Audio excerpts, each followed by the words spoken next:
Hello, my name is Laurie Smith. This is One Child Abuse Survivor to Another, the continuation. And I'm glad to be here this morning. We're looking at the Survivor to Thriver workbook. It's a manual put out by the ASCA, Adult Survivors of Child Abuse, a more center program. And you can grab it for free. It's free to use.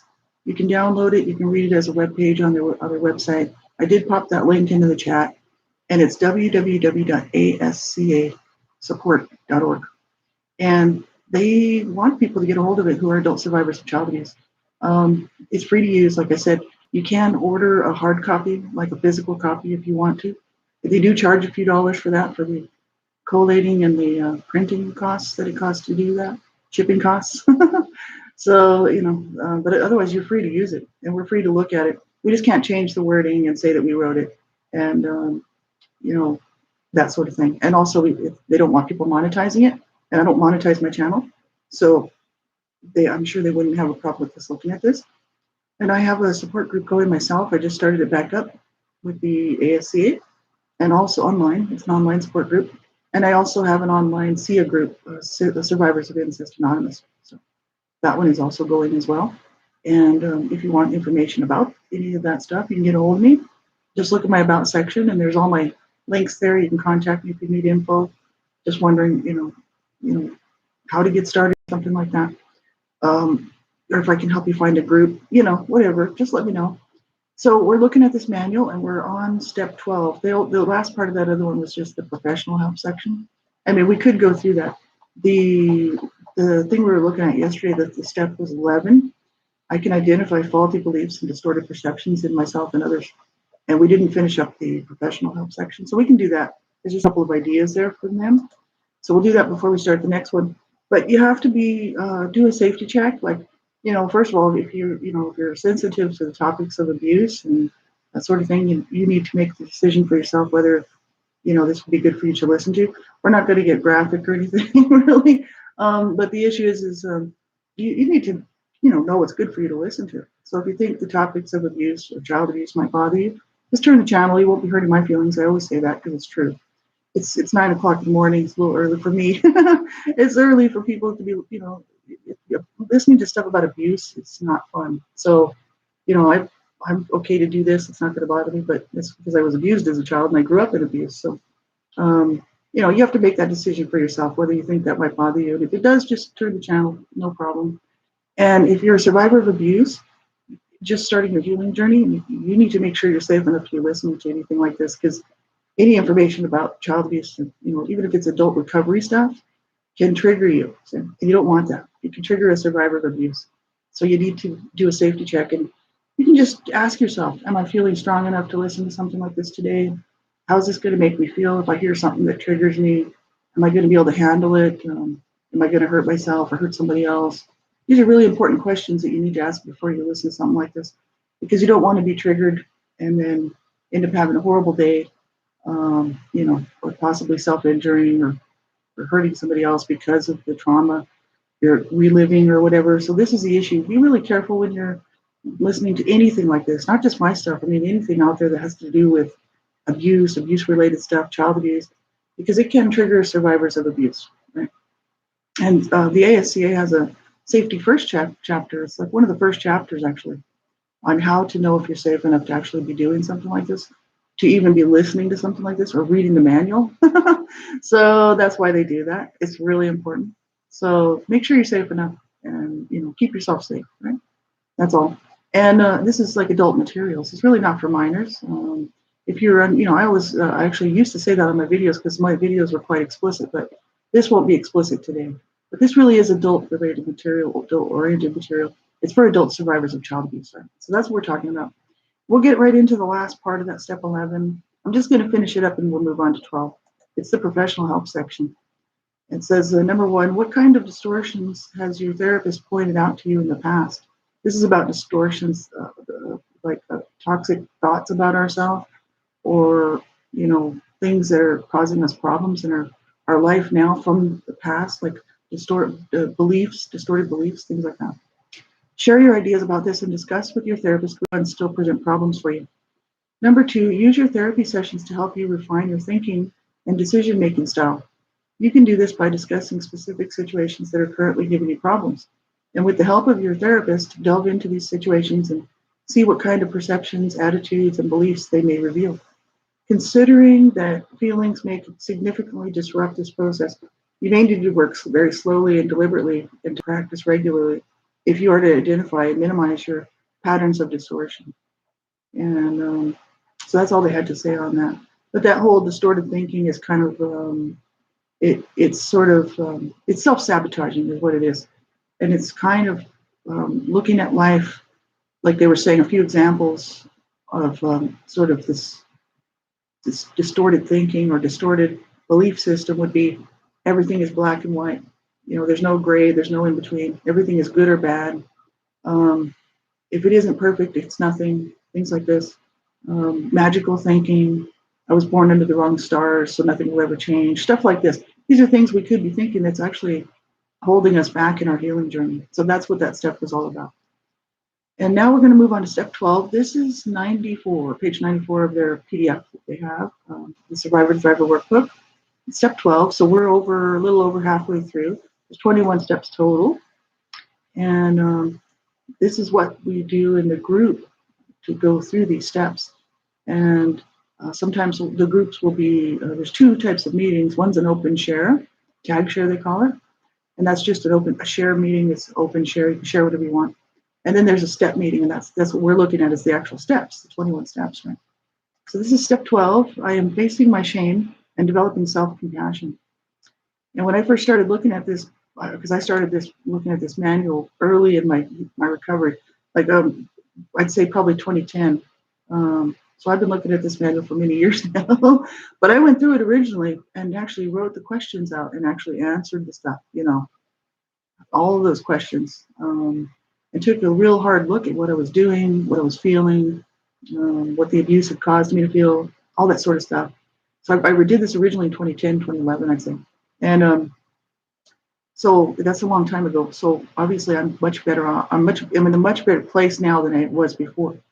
But this stuff, when I still look at it, I'm like, I remember what I was feeling when I was doing this workbook originally. So I am facing my shame and developing self-compassion. Because at that point, I really I had a lot of self-loathing going on and wasn't sure what that shame thing was about. So I really started delving into the issue of shame and toxic shame, this kind of stuff. So they said shame is a general term that encompasses all of survivors' negative feelings about themselves. It is also the psychological source of self-sabotage. Unlike guilt, which is the result of feeling bad about what you do in the external world, shame reflects feelings of failure inside as a person. Shame is experienced as self-blame. You perceive yourself as flawed, inferior, contemptible, no good. Considering how little you probably received as a child, shame, like anger, is a normal feeling. And the problem is that you have too much of it. Shame is the part of you that you can't face because it's so intolerable. In the words of John Bradshaw, toxic shame is an emotion that gets internalized as a state of being. So he said adult survivors begin to internalize shame when they identify with parents who abuse them. This is if it's family abuse, within the family, familial abuse. Not everybody was abused within their family. Some people, obviously, abuse happens outside the family as well. So toxic shame can result from that too. They're just sort of bringing to an example of, especially if it's within the family. And they're saying, adult survivors begin to internalize shame when they identify with parents who abuse them, abandon them, and fail to validate them as people. The shame becomes part of a package of self-blame, bad feelings, self-destructive thoughts, and self-sabotaging behaviors. And during the childhood years, this bundle of negative feelings evolves into a major part of the survivor's sense of self. As you go through life, this negative part gets reinforced by other people, external events, and even yourself if you tend to defend against the feelings triggered by the abuse by turning against yourself. And that's just so true. I mean, for me, it was. When I read this originally, I was just like, yeah, like this is really tough stuff. It really is.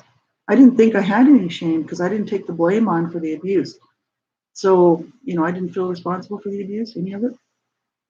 I knew it wasn't my fault because my parents were brought up on abuse charges and they were abusing all of my siblings before I was even born. So I knew it was just a problem within the family. I wasn't really doing anything wrong and there is no excuse for abuse, but I didn't take that blame on and feel that, maybe I brought it on sort of thing. any of the abuse, didn't matter what it was. So I didn't take the guilt on. So I thought I didn't take the shame on, right? I thought, no, the shame belongs to them.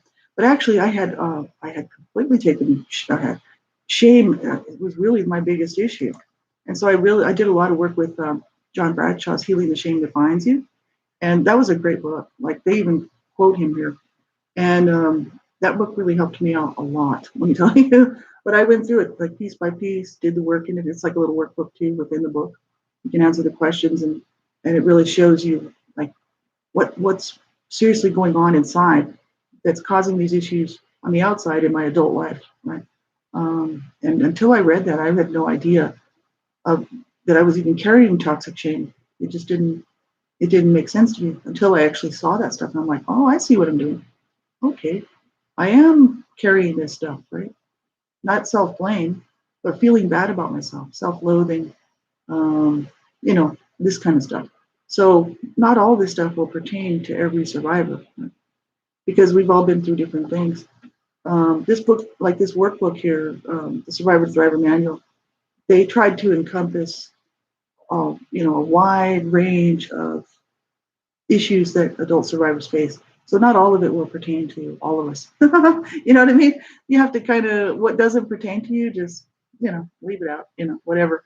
If it doesn't pertain to you, you don't have to worry about it. Right? So some of this stuff may not, of course, pertain to all of us. But the issues are what they are. People quite often, not all the time, but so many survivors of abuse have really low self-esteem, and it's just from being abused, right? And it's kind of like, you know, a lot of that's that toxic shame stuff. Maybe old tapes playing around from the abuse. We just have that internal belief system that we really truly are, whatever these issues are, no good, not worthy of love, never going to be accepted, never going to be, accepted in anything, job situation, friends.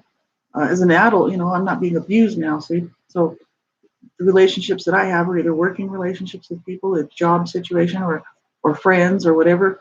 And these issues, if we don't see ourselves for truly who we are, which is an adult person who needs to take charge of our life, you know what I mean? And but not pay attention to those old tapes that keep rolling around from these voices that told us that we were lesser than or whatever the issue is, you know, um, we're not going to make any progress. You know what I mean? So I had to actually shut that old voice off that was telling me all of this horrible stuff about myself and stop listening to it. It's like, no, that's not true. What my abusers told me, none of that stuff was true. And now I'm the adult in the situation. I shouldn't be letting that control what I'm doing in my life today. And of course it hurts. So until I actually started looking at the real damage done, and saying, wow, I mean, it's really no wonder that I had that issue going on, but now I can change it. So until I started looking at this stuff like it wasn't going to change. And it's hard to look at this stuff, because this stuff hurts, right? So they said here, the second part of the step involves developing acceptance and self-compassion for who you are, what you have overcome, and the efforts you are now making to live a healthier life. It is important that you remember that you develop this self-blaming behavior as the result of being told, directly or indirectly, that you were somehow bad, or somehow bad. In a very real sense, you are not responsible for the initial seeds of self-blame. Although you may have aggravated your situation by internalizing your abuser's blame and turning it against yourself, in addition to accepting these self-defeating tendencies, you need to develop compassion for yourself. And you certainly weren't responsible for the abuse that occurred to you. You probably couldn't help but turn the blame inwards. You are not making earnest efforts to recover. You are now making earnest efforts to recover and heal. For all these reasons, you need to be kind to yourself, to recognize that you are a valuable person, and to start to turn some of your self-loathing into compassion and acceptance. And that's just the truth of it right there. That was one of my biggest problems, was just this self-loathing kind of stuff. And I'm not worth it. I don't count. I don't need, my needs are never going to be met, and all of this stuff. And it's just, I had to really change the way I felt about myself. That was probably the biggest thing I needed to do, because I'm not being abused now. See, all that stuff's from the past, from so many years ago. And I'm like, okay, I need to change the way I see myself. I need to start being like, when I saw that originally, taking on being compassionate for myself and learning to love myself and accept myself. That was the biggest thing I had to do, and not worry about what other people thought. It's like, okay, no, it doesn't matter to me, because actually it does. It hurts. I did talk about that stuff. Like I went detailed about the damage done, because it does hurt when you're rejected by people that should love you and care about you because you love them. And there's no excuse for abuse ever. And so whatever the issue is with the abuse, we we've been marred by it, but not just physically. It's the physical. It's not that. It's the marring in our heart and our spirit and our soul and how we see ourselves. You know, that's the marred image. That's not an accurate image at all. That's what somebody put on us, but that's not who we are. You know what I'm saying? So I'm not that abuse, and I'm also not that 10-year-old child anymore. I'm a grown adult, and I need to start seeing myself in a completely different light. So that's what I did, and I really worked at it. I mean, I spent years on this stuff. And I was kind of like, I'm the one at the end of the day that has to be comfortable with myself, you know, regardless of how other people see me or view me in my life. I'm talking like relationship stuff, people around me. You know, at the end of the day, I have to be okay with myself. You know, I have to I have to find that love and that compassion for who I am. That's really the only way anybody else is going to accept me too. You know, people in my life, right? Friends, whatever these relationships are. Because in me accepting myself, it's easier for them to accept us.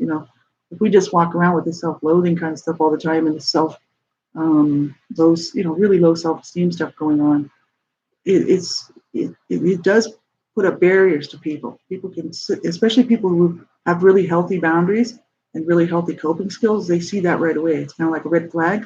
It's like, it's hard for them to deal with that. We need to take control of our lives, is what it is. And we didn't have that control as children, obviously. And what happened to us wasn't our fault. And obviously not. But the issue is we are the only ones can really change this for ourselves.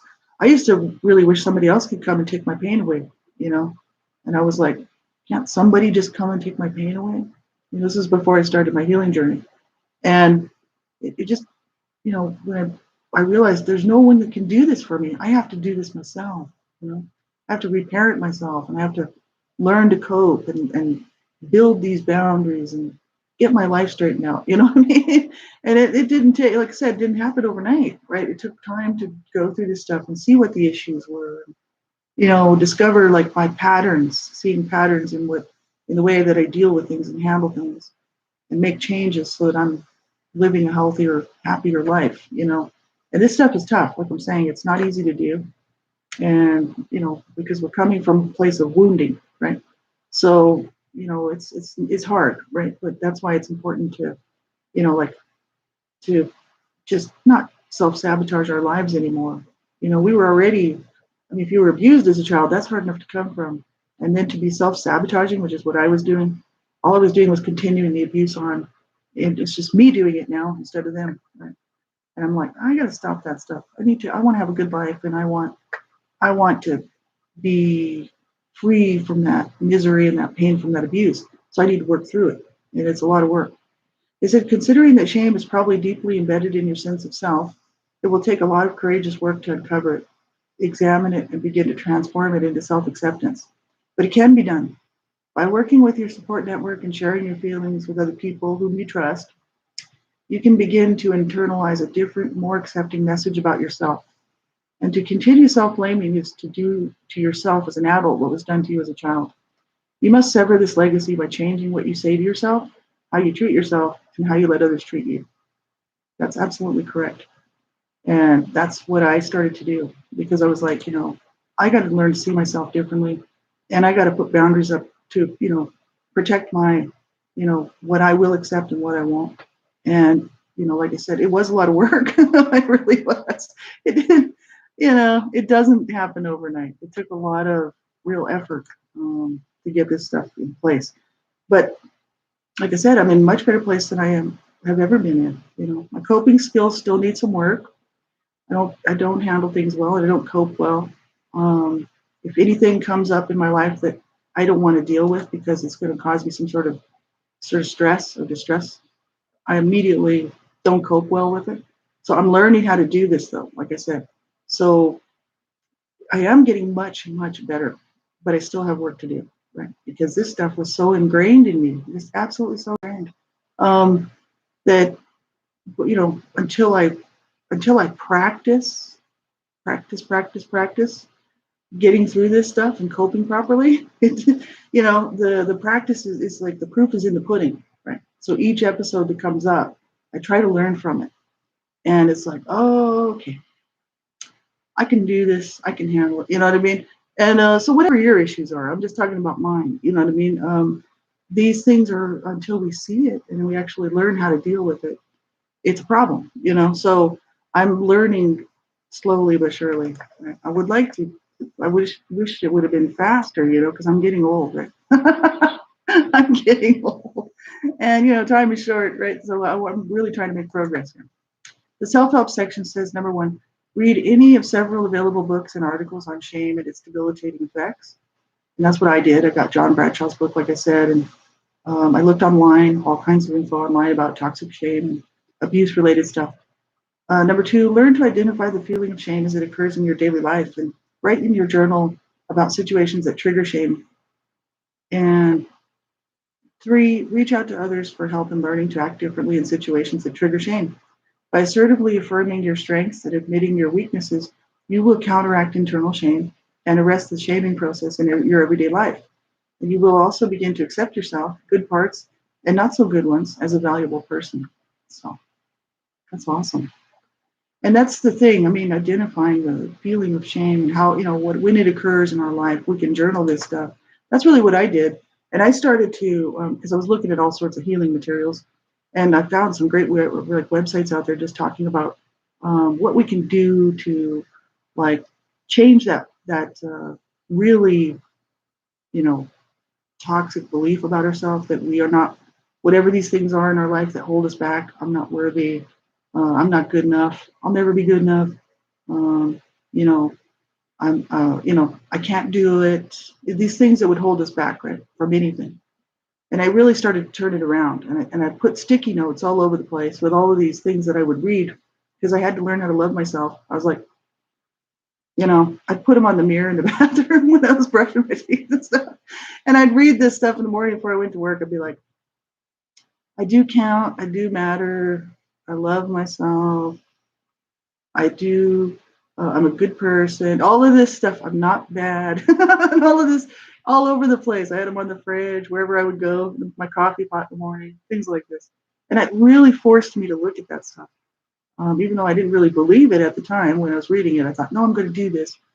And after a while, I was like, it's so true. All of that stuff that my abusers told me about, that told me to make me feel bad, to really hurt me, was all false. It was all lies. I didn't deserve any of that. Neither did you, if that's your case. I was just a little kid. You know what I mean? It's not my fault that I took on all this stuff.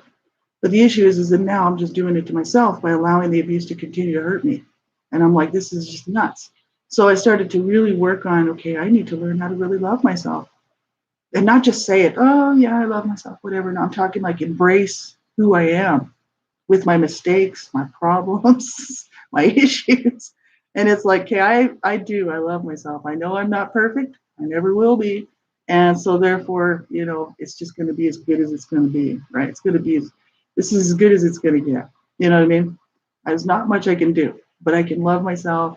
And in doing so, really, that opened up my heart for love. And, to be able to share that, and be a real honest person. That's the issue. Instead of hiding behind some sort of a fake facade of whatever these, little sort of masks that we wear, so that people won't see the real me. It's kind of like lose that, man, because I need to be able to accept myself, and I need to be okay with myself. Like I said, at the end of the day, it's really, that's what it's all about. It's like, I don't really, now for sure, I don't care what my abusers said to me. I really don't. I'm like, it was all false material. It was meant to hurt me. And it did, you know. And I'm like, that none of that stuff they said was true. That I was that I deserved to be dead and I was just a loser, just horrible stuff. I'm not even gonna say it here because you can go back and watch my videos, my Board in Hell video series. I did hours and hours of talking about how my family, but especially my mom treated me. Just horrific, spitting in my face and beating on me and calling me names. And I didn't deserve any of that. I was none of those things that she was telling me, none of those things. And, now as an adult, I sit back and I'm like, that was all just a bunch of junk, a bunch of lies. And why am I still letting that affect me? You know, that was absolute false material. So I'm like, okay, no, I'm going to do this and I'm going to learn how to just accept me as an imperfect person that I am. With all kinds of weirdnesses, we just are who we are. So in opening up and just allowing people to see the realest me that I can possibly show, um, that allowed me to be me instead of being behind some sort of a mask, you know. Um, and that then honors me, and it also honors my all of me, even as a child being abused, because people get to still see the real me. And so, that made me feel really good. And it showed me that I do love myself. I do care about myself, and I love other people too. I have the ability to do that. It's truly wonderful to get to this place. And um, like I said, some days are better than others. Yesterday I had a bad day. I really did. I talked about it on my show last night. It was after I did the show in the morning, the day went completely downhill. But it wasn't a crisis, but it just really set me off. And I was just like, oh, some days are better than others. But the issue is at the end of the day, I have to be okay with myself. Right? And that's what I'm trying to say. And so we need to find a way, whatever the way is, that works for you, to change those negative thought processes. They keep telling us, or holding us back, keep telling us toxic things, or keep holding us back from doing what we know that we can do, you know, and not allow that stuff to dictate our life anymore. Because that's from all that stuff's from the past. It doesn't need to be dictating my life now, right? So until I looked at it and took a good hard look at it, it wasn't going to change. So I'm saying this stuff is hard because it's like, okay, I got to really look at this. It's no fun. But until I get in touch with it, it's not going to change.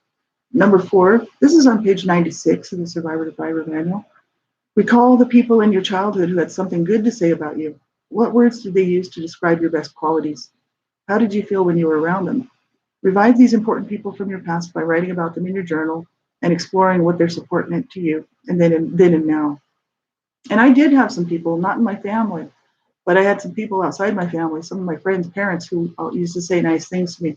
Because I was a teen, young teen, 12, 13, preteen, young teen, and a drug user. So I was already a drug user at the time. And my behavior was not good. Every other word was the F word. And, I just had a real low attitude of myself and life. And I was very vocal about the fact that I hated life. And I was just kind of one of those kind of lost teens.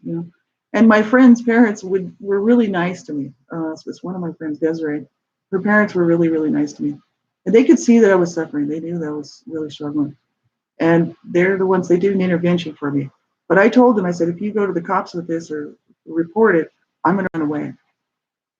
And I'll split. I'm not going to foster care, because in my mind, I knew what was going to happen if that happened. Because my mom was always threatening to put me, the only child out of 7, in foster care. And I was the only one that wasn't ripping her off, stealing money out of her purse. Um, you know, I wasn't taking her drugs. My siblings were taking her drugs. My mom was on pills, and my siblings, my brothers, would steal her pills. See, so she had to sleep with her pills. She literally had to carry her pills with her everywhere because my brothers would take them. And they would take her jewelry and hawk it for drugs. They would take her. These are my older brothers. They would take money out of her purse. If she had money in her purse, it was gone. That's just how they were because they were drug users, right?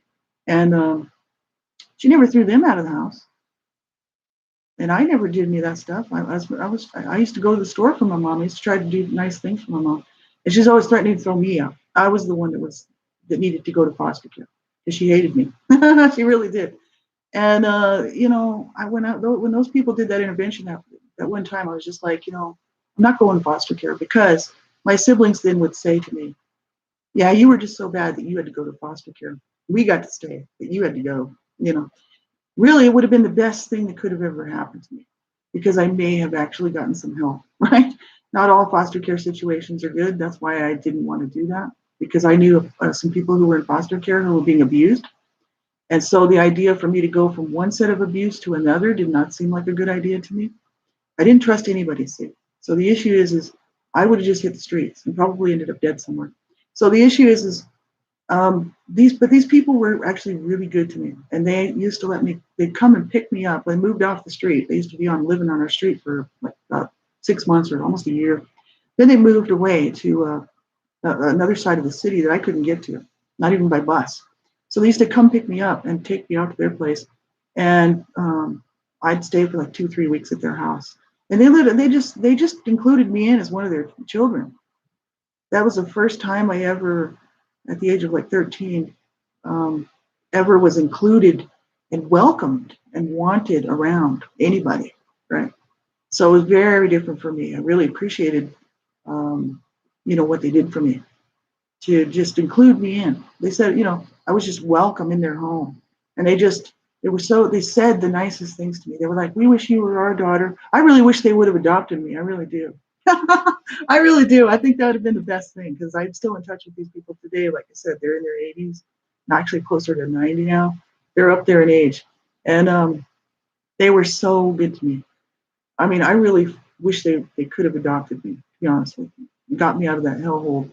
But they had a large family already, several children, and I guess it just didn't enter. That's fine, whatever. I love those people. I always will, and I wrote about them in my book, Life and Death and Redemption, because it's for the first time they said stuff to me like, you don't deserve any of that treatment. You're a good child. You're a good girl. We love you. We wish you were our own daughter.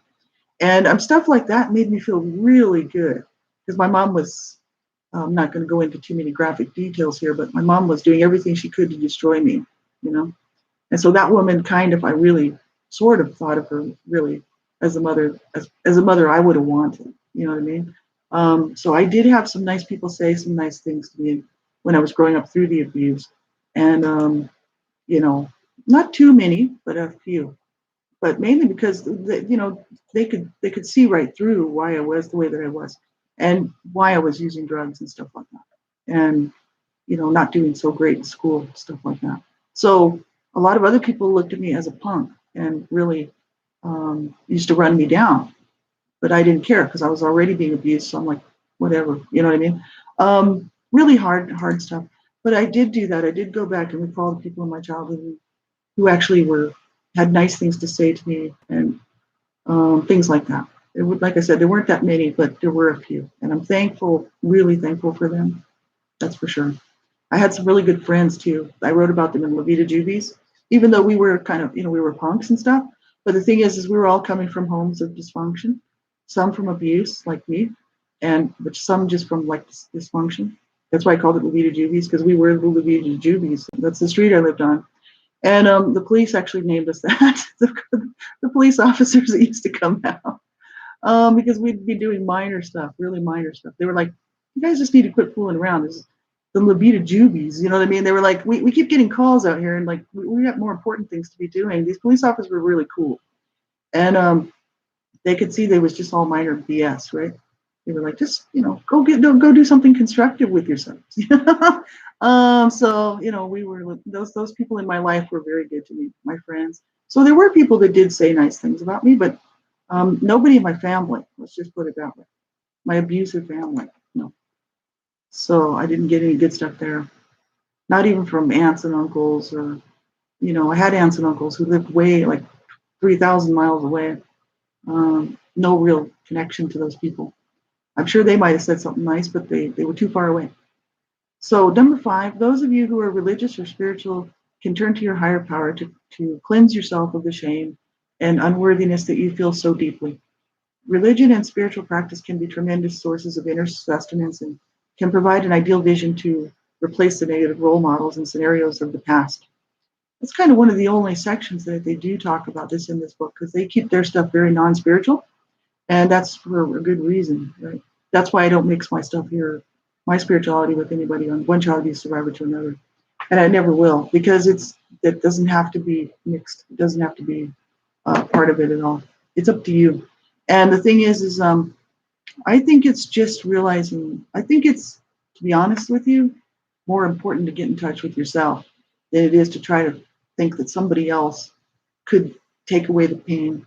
Somebody else could make this right. It's kind of really up to me. You know what I mean? Um, the the past is the past. It can't be changed. I realized that because I'm not, it's like I have a thinking brain. I can think, and I thought, okay, this stuff that I'm dealing with is from the past, and it did wound me. It seriously did. But I don't. It's up to me to make the changes. If I want to live a different kind of life, I'm going to have to make the changes, right? It's like I was saying earlier. I used to wish someone could take this pain away of this abuse that I suffered. It wasn't possible. You know, I had to do that myself. I had to do it for myself. So in doing, in all the stuff that I've done through my healing journey, that's the end result, is that I did it for myself, took that pain away, and changed a lot of behaviors that were really not helping me out. My own behaviors, self-sabotaging, and make these changes, but actually, recognize them so that I know what to look for next time, the situation arises, that kind of stuff. Just so important. So we have to, this is really all up to us, what we want to do with our lives. Absolutely. 6, share your struggle with with working this step at ASCA. So that's if you belong to an ASCA group, you can share this, how you're doing on this step with them. Meetings, professional help. This is that section there, ASA meetings. Professional help section is on page 96. Number 1, in order to resolve shame, you need to have an ongoing reparative relationship with another person who will help you challenge your internal voice of shame and replace it with healthier dialogue. Your therapist is an important ally in helping you to transform the shame into self-acceptance. Talk about your shame with your therapist and share how you experience shame in your life, including in your therapy sessions. Number 2, with your therapist's help, identify the ways in which you keep yourself from feeling your shame by adopting a role or false self that you portray to others. Share this false self with your therapist and try to understand what the role gives you that you feel you lack inside. So that's if we taking on, like I was talking about, like putting a mask on, not showing the real us, but actually this false self, like I'm perfectly okay. I'm fine. I don't need help. That was my mask. I'm great, the life of the party, and then go home and at night and want to kill myself, which nobody knew about, because I'm fine. I wear that mask that says everything's great, everything's fine, and that's how I did life. Everything wasn't fine. I was crumbling, being, disintegrating, imploding, and all the time. And so I had to wear that mask so I could have a job and keep a job and have people in my life. And, I didn't really want, I did share some of my abuse stuff with certain people, especially people that would, in my past, who would tell me something about their past, and mention some abuse that they went through or something. And so I would mention some of mine. But normally I didn't go start out telling people, hi, I'm an abuse survivor. You know what I mean? I was not, I wouldn't tell anybody that just unless they told me something, and it was very much in confidence. You know what I'm saying? Yeah. Otherwise, nobody knew I was abused as a child. I've had many really good jobs. I've been able to hold jobs for. I had one job for 10 years. I had another job for 6 years. Another job for 7 years. I have long-term, sort of these longer-term jobs. I've never had a job for like 40 years, that kind of thing. Some people do that. And for me, I just, my interest level after about, close to 10 years, it's kind of like, I need to do something else. But, it's not that I can't hold a job, this kind of stuff, it's the issue that I never let anybody see the real me, and that's where I needed to learn how to take the masks off and find out who I really was, who am I, you know what I mean? So in doing that, it does, of course, make me vulnerable, right? But the thing is I found myself, and I've learned to love myself. And now I'm to the point where I don't care if anybody likes me or not. I really don't. I'm like, whatever. Not everybody's going to like everybody, you know. People don't automatically just like everybody they meet, you know what I mean? And it's like, you don't have to. You don't have to like everybody that you meet. People don't like me. That's fine. You know what I mean? It's probably mutual. It's kind of like, you can tell when you click with somebody, right? They just click. You have the same ideas, you know, same stuff going on, right? It's kind of like, I click with that person. So it's obvious, right? The relationship can happen. So I don't expect that everybody's going to like me. I really don't. And I don't care. It doesn't bother me at all because I like myself. That's what I'm saying. See, at the end of the day, we have to be comfortable with ourselves. It's really not about who likes us and who cares about us. It's great to have people care about you. It really is. I found people who cared about me, and I'm really thankful because as a child, that's what I wanted. I wanted people to care about me and love me, and I didn't want to be abused. Who wants to be abused? I was always asking for my mother's love, and I couldn't. I would write her poems, these beautiful poems in Spanish, because I studied Spanish for like 7 years, and I used to love to write poetry to her, and I'd write these beautiful poems. And I was being honest in these poems. I wasn't like just trying to butter her up or anything. I was wanting her to see how much I loved her, and she'd just reject me and abuse me, but she would reject me. She would reject my poems. And it really broke my heart, because I would read them to her and then I'd translate it. And I was thinking, now she'll love me, she'll tell me, oh, I love you, daughter. That's all I wanted. No, I never got any of that. So this is the issue that me as an adult says, you know what, I don't care who likes me or who doesn't. Because at the end of the day, I have to be okay with myself. And that's what it came down to. I learned how to love myself. So that took me from that situation sitting on the couch 41 and a half years old, last suicidal ideation situation. My lowest point I'd ever been. This wounded person with these wounded parts of myself that were killing me, you know. Now I'm like, you know what? No, I love myself. And that's great. I don't care who loves me. It doesn't matter. I love myself. And that's just the issue. I got to go in and repair all that damage that was done from all that stuff. And like I said, I'm still working on some of it, but it's not like it used to be where I really had so much work to do. Now it's kind of like, I want to go back and do a few things, feel the need to go back and do some stuff. But the issue is um, you know, I'm so much closer to being completely redone, you know, all those wounded little children that I used to be wounded in all these different places and points in my life throughout my childhood and youth. Um, you know, they're almost all whole and happy. You know what I mean? Inside, that's that inner wounding. So I'm very close to being very happy about every single situation in my life. You know what I mean? But I want to work some more on the CSA child sexual abuse. That's the last thing I'm going to probably end up doing. I think that'll help me out. But the thing is like, until we really learn to love that all of ourselves, including the stuff that's not, it's not perfect. Maybe it's never going to be perfect. It's wounded, whatever. All these parts of ourselves that you know we don't maybe want to accept, right? Because that's where I was so many years ago. I didn't want to accept that stuff. But now I've learned how to do it. And I'm like, you know what? I love myself. As imperfect as I am and as imperfect as I will always be, I do love myself and I do care. So I work at it so that I can have a healthier life because I'm being good to myself. So that's what kind of this step is really all about. Step 12 is getting rid of that shame, that toxic shame, developing self-compassion, and saying, you know what, I deserve compassion. I deserve to be good to myself, right? And I deserve to have a good life. That's why I say this stuff, because some people don't realize that. They actually do deserve to have a good life. They don't deserve to be suffering on and because of what somebody did to them, whoever the abuser was, it's just horrible, right? To keep that stuff going. So I'm learning, well, I keep saying I'm learning, but I have learned self-compassion. Absolutely. I'm not hard on myself anymore. I'm really not. I'm just like, you know what? It's all good. Some people, you run into people in life who are so, they themselves are so wounded that you can see right through it now because I'm on this side of it.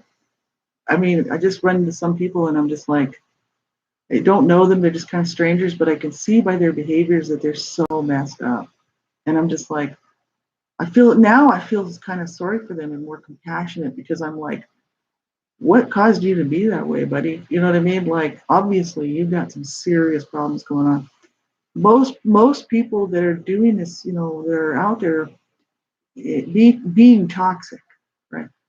All they're doing is hurting. They're hurting themselves. They're hurting so bad themselves that's projecting out on other people. You know what I mean? So it's kind of like, you can kind of see this stuff now, and it's like people are wounded. People are definitely wounded. And some of it's not even from child abuse, right? I'm talking about child abuse stuff because that was most of my wounding, obviously. The issue is like there are people that are just so wounded out there, and until they really get in touch with that stuff and figure out what's causing the issues, they're going to continue to live this horrible life. You know what I mean? And it's like that's terrible. My brothers did that. They killed themselves in their mid 30s. That's terrible. Like I look around me and I see people sort of, maybe not to that extent, not people ready to kill themselves, but people who are just self-sabotaging. I see a lot because I live downtown Calgary. There's all sorts of drug users down where I live, and they're all passed out all over the street in the middle of the winter, minus 30, you know, and it's like they're going to die. It's just a slow suicide. That's all it is. They know what they're doing. They think they're getting high. That little part of them that likes to feel that relief from the pain, they think, oh, this is great, I'm getting high. The other part of them saying, yeah, I'm going to die, but I don't care. And what what's put them there? Most likely some horrible wounding. You know what I mean? That they won't deal with, and they wouldn't deal with, and they chose drugs. I did the same thing at a young age. Like, you know, got off of them at a young age, thankfully, right? But we can be using any number of things to mask that pain, right? And until we get rid of that stuff and deal with that pain, it's not going to get better. You know, it just can't because it's stifled, it's stuck. If we're just masking it, we're keeping it like that mask that we can wear, any number of masks, to not show the real us, to not show the pain, to not show, you know, the woundedness. You know what I mean? It's kind of like I let that down. I'm like, no, I'm going to just have to be okay with myself, and I'm going to have to let the world see the real me. You know, and that allowed me to accept myself and the wounding that I incurred. And even what I did for self-sabotaging stuff. Right? So it's kind of like, just I think it's just being honest and getting through this stuff. You know what I mean? So I do feel bad for people. I really do, because I see so many people, just even in my own city, that are just so wounded. You know, and many of them go on to wound other people because they're wounded. It's like that's what my parents did. My parents were so wounded. That's why they did what they did. I can't excuse abuse. There's no excuse for abuse. I don't care how mentally ill somebody is or how, unwell they are, or just, oh, maybe they had a hard life, so that's why they abused us. There's a lot of people that will make excuses for abusers, and I'm not one of them, man. It's like there's no excuse for abuse. Some cute little kid come up and just like that. I mean, I read the headlines because I'm in child abuse prevention stuff with the group that I volunteer with, and we're always kind of focusing on sharing that information and stuff like that. And I'm looking at that stuff because that could have been me. You know what I mean? I could have died from that abuse. And the issue is I didn't, so I'm still here. But the thing is, those little children, however old they are, all they want is love and protection and care. You know, that's all they want. And it's like you can see in some of their pictures this look in their eyes. They're all smiling. They usually show a cute little picture of some little kid who's been killed and murdered by their abuser, whoever it was. That could have been me. Like I said, my mom used to beat me bloody, right? Unconscious. thrown into walls. My dad did the same thing. So it's like, it could have been me, right? It's like society doesn't want to look at that. You know what I mean? But you just see those pictures of those little kids and you just think, God, that's all they wanted was love. That's all they wanted was acceptance and not abuse, not hatred, not rejection. That's what people want. That's what all of us are actually looking for when it comes down to it, because we're all looking to get out to stay away from pain. That's all we're doing. And it's like, we're looking, that's why we like love. And most of us, some people don't, but whatever. Most people are looking for comfort. So you don't even have to say love, you can say comfort. And so, the world around us is not a comfortable place. It's really not. And that's why we're all self-medicating.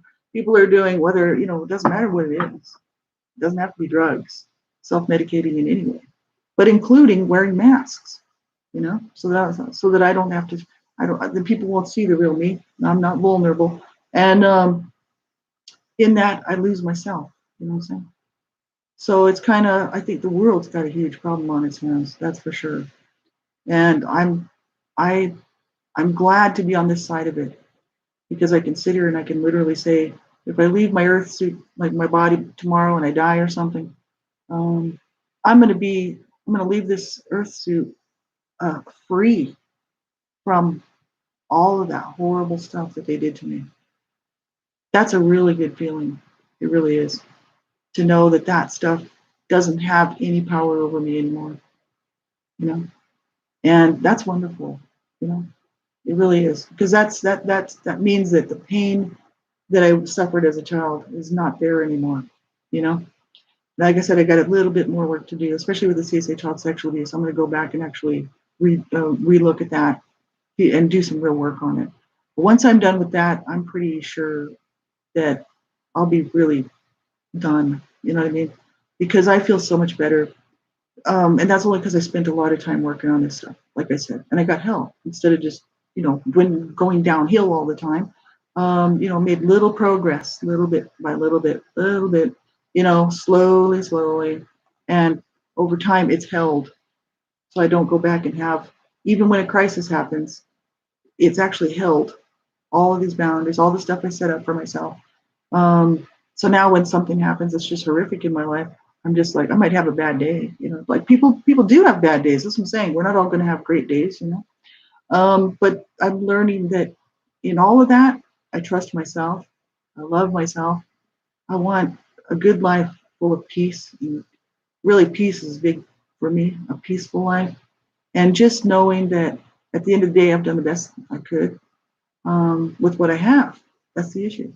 And it's not going to be perfect, and I'm totally okay with that. That's like, I'm not a control freak. I couldn't control what happened to me as a child, and I'm not a control freak now, because life is going to happen. Bad things are going to happen, and a lot of abuse survivors have real problems with that, because it's like, well, I was abused as a child, and whatever way, by whoever, and then it's kind of like, I need to be able to control the situation so I'm not abused again. And you do need to take control of your life, but we can't control every single situation that's coming our way. We need to learn how to cope to get through it, right? So this is where the biggest bulk of my stuff has been, um, changing how I felt about myself, and also learning how to cope when stuff comes up that I don't want to deal with, or I don't want to face, or just hard stuff. Doesn't matter what it is. Um, I'm learning how to deal with this stuff, Steve, as a healthy adult. What a great thing, because I had no examples of healthy coping in my family. No, not coming from two abusive parents who were abused as children and had no coping skills whatsoever, and then came together and were abusive towards each other and abused their children. I had zero coping skills, no ability to cope or think correctly or anything. So it took me a lot of work, like I said, and the help of some really good friends and a good husband, for quite a few years, almost 20, 25 years. A lot of work went into get me where I am here today. But I'm telling you, I'm so glad to be on this side of it, because I know now I'm actually strong enough and really well enough as you know, as my mental health is just so much better than it used to be that I can handle it. It's like, you know, whatever comes is going to come. Can't really stop troubles from coming, you know, in our adult life. We can't go back and fix the past. We know that there's going to be really hard times in the future because that's life. That really sucks, but it's true. It's kind of like, okay, well, I got to be prepared because how am I going to handle this stuff when it happens, you know? And I'm like, you know, I've set up some really wonderful coping skills. So that's what I'm saying. This stuff can be done. So if you're just starting out on your healing journey and you're just like, man, I don't know, you know, I don't even know where to start. You know what I mean? Just as long as you start, really, first of all, not taking the blame for the abuse, realizing that the shame you're carrying around is not it had nothing to do with you. It's not your fault. And seriously, none of this stuff was your fault. It's not my fault, right? And that now as an adult, I can really be my own best advocate. You know what I mean? And work towards getting all my needs met. That's really the biggest part of it. And also just learning how to cope. Coping skills, big issue for me, especially. Maybe not everybody has coping skill issues. You know, some people do know how to cope properly, and that's great. I sure didn't. You know, anything goes wrong, I'm killing myself. That's all there is to it. It's like, I mean, anything. I'm talking. It doesn't matter what it is. Something wrong, I gotta go. It's a, you know, that was my coping skill. It was a horrible situation, and when I was young, it was just drug use. Oh, just got to do more drugs. You know what I mean? Problems, drugs. You know, alcohol, whatever. And you know, I mean, I'd end up, you know, seriously, almost overdosing and passing out in gutters. And, you know, I mean, all kinds of. I mean, it was just horrible. I mean, I've done all sorts of things very, very unhealthily. Let me tell you. So that's why I'm really thankful to be in this situation right now. Because seriously, it doesn't matter what comes at me now. I've gained enough skills and knowledge of how to cope with whatever's coming. I really don't care what it is. It makes no difference to me. I'm like, that's fine, because I'll be fine. I know how to cope. I can deal with it. Might be horrible and it might really suck, but I'm just going to get through it, you know, and keep on trucking. So, in other words, don't let your past destroy you, and don't let anybody else today destroy you, you know, and don't you destroy yourself. You know what I mean? This is no good, right? That's what I was doing. And it's like, no, not anymore. I tell you, I'm so glad to be on this side of it. It's not even funny. So we're, I'll be back tomorrow with, it's going to be an earlier show because I have stuff that I have to go do now tomorrow. So I had to bump the show up a little bit earlier. Got it set for 10 o'clock. And instead of noon. So it'll be on 10 o'clock for Survivor check-in, Survivor weekend check-in. And then Monday, I might have to change that show because I do have an appointment, a doctor's appointment I got to go to. So I'm going to have to bump that maybe an hour earlier or something. So instead of 9 o'clock, it'll be 8. Right now it says 9, but it's going to be 8 o'clock. So unfortunately, I got to change the times. But so if you're interested in catching that, you can. If you need any info, you know, get a hold of me. Like if I can help you find resources or whatever, you know, I don't mind people contacting me at all. If I can help you, I will. And whatever you do, if you're struggling and you don't want to struggle on your own, you know, you don't even know how you're going to do it, you need to reach out and get some help. You know, that's what I'm going to do. I promised myself. More importantly, I did make a promise to my husband, who passed away 2.5 years ago. But I mean, more importantly, I promised myself that if I ever went down into another spiral, into another pit of despair, and was contemplating suicide again, that the first thing I'm going to do is grab the phone and I'm going to make a phone call. I'm sticking it out because I win. See, I say this all the time, but I want you to win too because I win because my abusers couldn't kill me. Well, they tried. And they tried to then get me to destroy myself. And they couldn't do it. See, because I win.